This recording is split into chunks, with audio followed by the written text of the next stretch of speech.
안녕하세요. 1667쪽부터 1671쪽까지 발표를 맡은 56번 이예지입니다.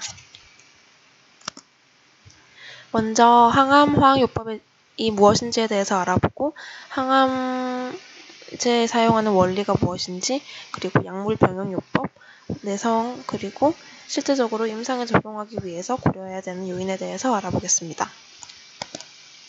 먼저 튜머는 세포 형태와 생물학적인 행동 양상에 대해서 분류를 할 수가 있는데요. 양성과 악성으로 분류합니다. 우리가 일반적으로 말하는 암이란 것은 악성 종양을 의미하고요. 과다 증식과 침륜성 성장 그리고 전이를 특징으로 합니다. 발병 원인은 다양하고 치료도 다양하지만 이 중에서 항암화학요법에 대해서 알아보겠습니다. 케모세라피는 어주번트 케모세라피라고도 불리는데요. 이를 통해서 암 재발을 억제하고 생명 연장에 기여합니다. 그리고 수술과 같은 이니셜 세라피 이후에 시행을 하며 다른 요법의 효과를 극대화합니다. 또한 다음 단계의 치료 진행에도 도움이 됩니다. 이러한 항암 요법은 콜로니 스티뮬레이팅 팩터의 도움으로 효용성이 증가합니다. 콜로니 스티뮬레이팅 팩터는 골수의 기능을 회복하고 고용량 케모의 효과를 증진시키는 인자입니다. 이는 조혈모 세포의 표면에 붙는 당 단백질인데 조혈모 세포가 다른 종류의 세포로 증식하고 분화하도록 자극하는 인자입니다. 주로 WBC와 같은 그런 면역세포의 분화에 크게 작용을 하기 때문에 면역에 중요하게 작용한다고 알려져 있습니다. 다음으로는 케모에 쓰이는 그런 화학 물질들을 원리에 따라서 분류해 보겠습니다. 먼저 알킬레이팅 에이전트입니다. 알킬레이팅 에이전트는 세 가지로 분류할 수 있는데요. 파란색은 클래시컬, 주황색은 논 클래시컬, 연두색은 알킬레이팅 라이크 에이전트입니다. 각각의 작용 기전이 조금씩 다르지만 기본적인 원리는 알키기를 DNA에 부착해서 복제를 억제하는 것입니다. 여기 보시면 나이트로젠 머스타드가 퓨린 링의 구아닌 염기의 7번째 N 원자, 즉 질소 원자와 반응을 하게 됩니다. 그렇게 반응성이 높은 카보니움 이온과 질소 원자가 반응을 하게 되면 구아닌이 알킬화되고 결국 구아닌이 크로스 링크되어서 복제가 억제됩니다. 이러한 알킬레이팅 에이전트는 MGMT에 의해서 효과가 억제되는데요. MGMT는 체내에 존재하는 효소입니다. 여기 왼쪽은 지금 MGMT가 작용을 한 결과이고 오른쪽은 안 한 결과인데 왼쪽을 보시면은 빨간색 MGMT에 의해서 파란색 알킬기가 붙기는 했는데 자기의 기능을 못하는 것을 알 수 있습니다. 그래서 그 DNA 복제가 정상적으로 일어나는, 즉 약물이 효과를 발휘하지 못하는 상태인 것을 알 수 있습니다. 따라서 이러한 알킬레이팅 에이전트를 투여할 때는 MGMT 인액티베이터를 같이 투여한다고 합니다. 여기 왼쪽에 보시면 보라색의 MGMT 인액티베이터가 빨간색 MGMT를 잡아서 그 알킬기의 효과가 유지되게 함을 볼 수 있습니다. 따라서 약물이 제대로 효과를 발휘해서 DNA 복제가 일어나지 않습니다. 다음 대사억제제인데요. 대사억제제는 엽산 유사체, 피리미딘 퓨린 유사체로 나눌 수 있습니다. 엽산 유사체는 DHFR이라는 효소를 억제해서 핵산합성을 억제합니다. 이 DHFR은 다이하이드로폴레이트가 테트라하이드로폴레이트로 변하는 데 작용하는데요. 테트라하이드로폴레이트는 티민 합성의 전구체로 이 물질이 만들어지지 않게 되면은 DNA에 꼭 필요한 그런 요소가 결핍된다는 것을 의미합니다. 피리미딘과 퓨린 유사체인 염기 유사체는 분열을 억제합니다. 여기서 보시면 T가 복제가 되어야 되는데 어떠한 요인에 의해서 5브로모우라실이라는 잘못된 염기가 복제가 됩니다. 그래서 5브로모우라실이 이온화된 형태의 것이 다른 DNA에 끼어 들어가게 되고 이는 곧 돌연변이 DNA를 만들게 됩니다.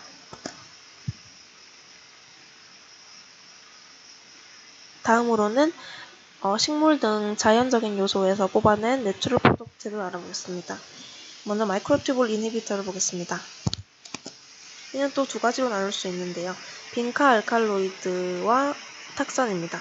빈카 알칼로이드는 미세소관을 용해한다고 되어 있습니다. 여기 원통의 연두색 부분이 미세소관의 고정성분인 베타튜블린이 끼어 들어가는 부분입니다. 그런데 빈카 알칼로이드가 튜뷸린 대신에 끼어 들어가서 원통이 아예 만들어지지 않게 됩니다. 반면 탁사는 이미 만들어진 미세소관이 운동하기 위해서 필요한 ATP 바인딩 사이트에 붙음으로써 미세소관이 만들어는 졌는데 운동을 못하게 합니다. 결국 이 두 가지 약물의 공통적인 원리는 미세소관의 기능을 상실시켜서 암세포의 세포 분열이 M기에 정체되는 것입니다.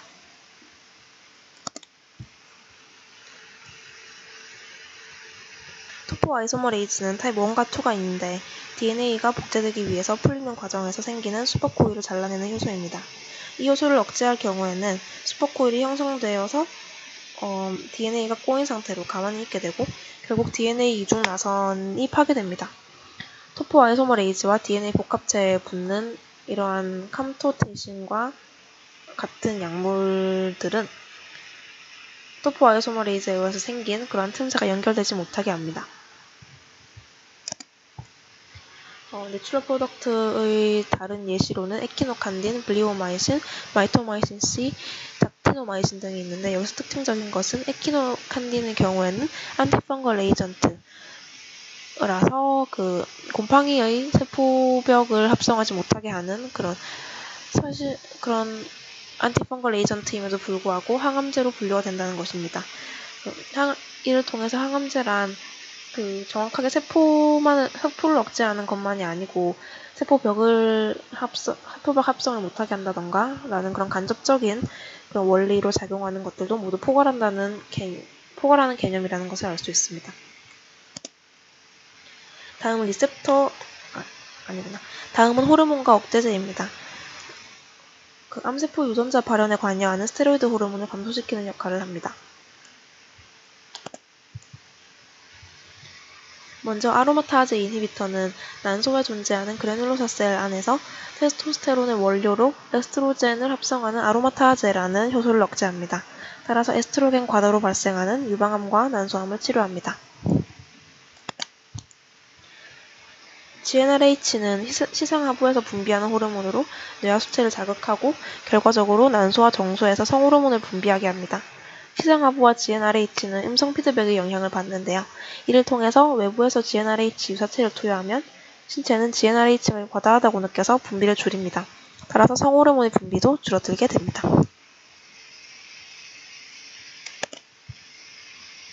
다음은 리셉터 안타고니스트입니다. 에스트로겐과 안드로겐이 결합하는 수용체에 경쟁적으로 결합을 해서 호르몬을 먹고 자라는 암세포의 성장을 억제합니다. 이 원리를 이용한 대표적인 약제인 타목시펜은 에스트로겐 수용체에 부착하며 특히 유방암에 효과적입니다. 호르몬 보충요법은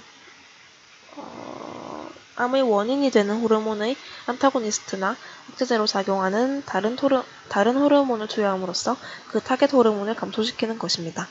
프로게스틴, 안드로겐, 에스트로겐 등이 있습니다. 마지막으로 미셀레니어스 에이전트는 다양한 원리로 작동하는 약물들을 묶어서 분류합니다. 이 중에서 프로틴 타이로신 카이네이즈 억제제인 이메트닙과 제페티닙을 중점적으로 알아보겠습니다. 먼저 프로틴 타이로신 카이네이즈는 신호 전달의 기능을 갖습니다. 시그널 분자가 와서 붙으면 효소가 일양체를 형성합니다. 이렇게 구조가 변하는 것은 세포질 부분의 타이로신 잔기가 인산화되게끔 하는 신호로 작용을 합니다. 잔기가 이렇게 노랗게 인산화되면 비활성화 상태이던 세포 단백질이 활성화되고 연속적인 세포 반응이 시작됩니다. 이 경우 부착하는 시그널 분자의 종류에 따라서 타이로신 카이네이즈의 이름이 바뀌게 됩니다.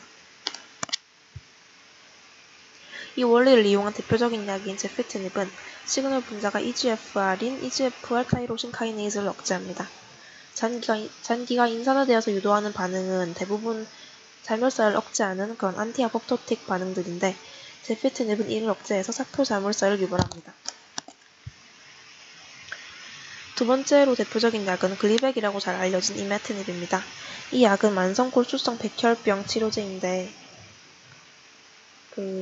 만성골수성 백혈병은 9번과 22번 염색체의 전자로 인해서 생긴 돌연변이 BCR-ABL 유전자가 발현하는 돌연변이 타이로신 카이네이즈 때문에 발병합니다. 이 돌연변이 효소는 시그널 분자가 따로 필요가 없기 때문에 암세포가 제한 없이 증식합니다. 이메트닙은 이 효소의 ATP 바인딩 사이트에 부착해서 작동을 억제합니다. 따라서 이메트닙은 ATP를 흉내낸다고도 표현합니다.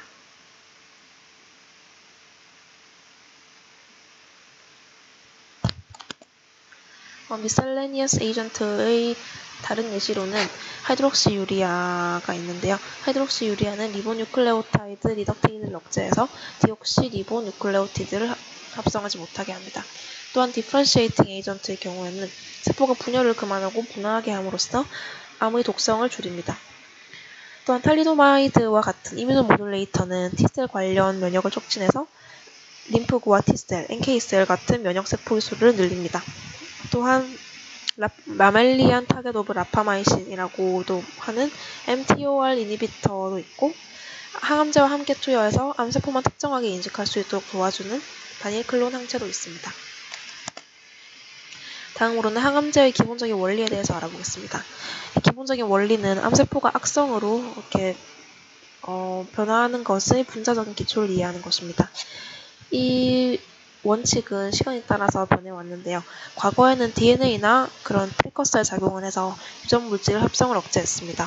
그래서 정상과 악성세포 모두를 파괴하는 사이토톡식의 개념이었다면 현재는 암에 딱 특정화되어 있는 그런 타겟을 설정해서 그 타겟만 파괴하는 표적 치료제의 개념으로 받아들여지고 있습니다. 또한 생체 내 바이오마커를 이용해서 효과를 측정하기도 합니다. 대표적인 약물 두 가지를 알아볼 텐데요. 첫 번째는 이메티닙입니다. 이메티닙의 기본적인 원리는 종양의 증식은 온코진 애딕션에 의존한다는 것입니다. 온코진 애딕션은 단일 성장인자 경로의 연속적인 활동을 의미하는데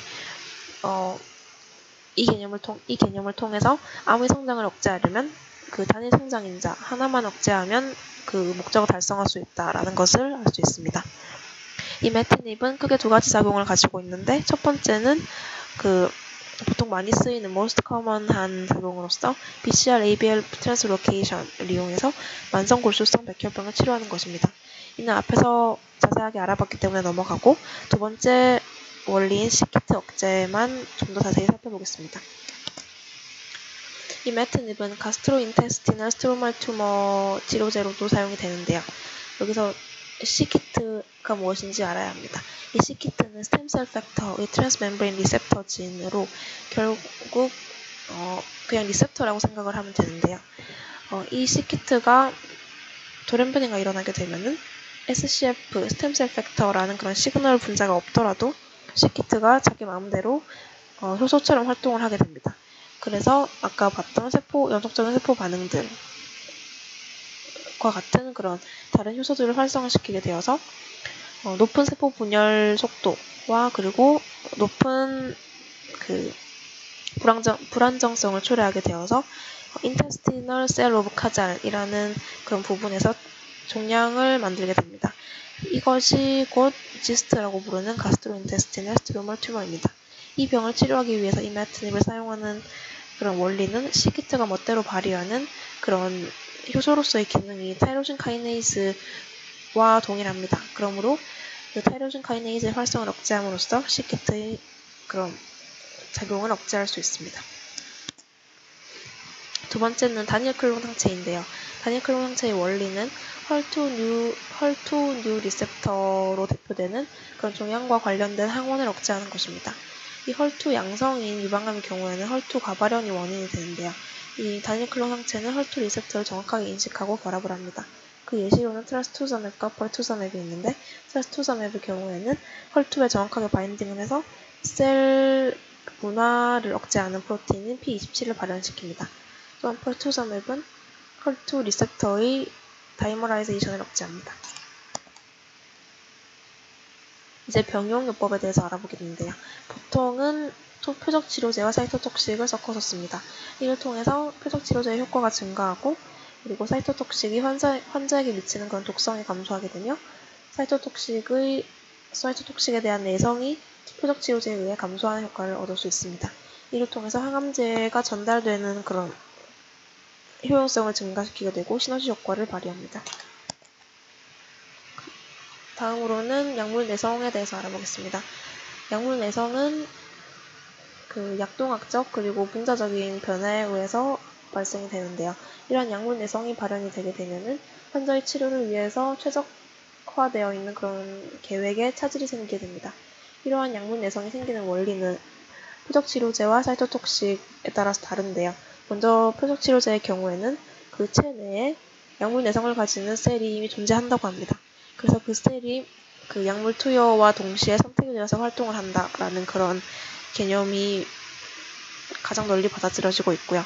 그래서 예를 들어서 EGFR 이니비터와 같은 약물이 들어갈 경우에는 EGFR 이니비터라는 약물이 들어오면 체내에서 C매트가 발현이 되게 됩니다. 이 C매트는 EGFR을 우회하게 되어서 EGFR 이니비터의 내성을 발휘하고 C매트를 통해서 튜머가 증식하는 그런 효과를 낳습니다. 그리고 사이토톡식의 경우 내성이 생기는 원리는 DNA 분해에 대한 인지 결함과 특정 리페어 엔자임의 과발현이 있습니다. 마지막으로 실제로 임상에서 그 항암 치료 계획을 수립할 때 고려해야 될 원칙들에 대해 알아보겠습니다. 효과적인 치료요법 수립을 위해서 여러 가지 요인을 고려해야 되는데 그 첫 번째로 2가지 이상의 약물을 섞었을 경우에는 생화학적인 상호작용을 통해서 시너지 효과를 낼 수 있는 조합을 선택해야 합니다. 두 번째로는 사이토톡식의 경우에는 가능한 한 많이 자주 투약을 해서 종양의 성장을 억제해야 하고 또한 한 번만 투여하고 마는 것이 아니고 여러 번 반복적으로 사이클을 통해서 투여해야 한다고 합니다. 이 사이클은 보통 한 달 단위로 6코스, 즉 6개월 동안 시행이 되는데요. 한 달 단위인 이유는 정상세포의 회복 시간을 충분히 확보하면서 효과적인 치료의 주기를 유지하는 기간이 한 달이라서 그렇다고 합니다. 이상으로 제 발표를 마치겠습니다. 감사합니다.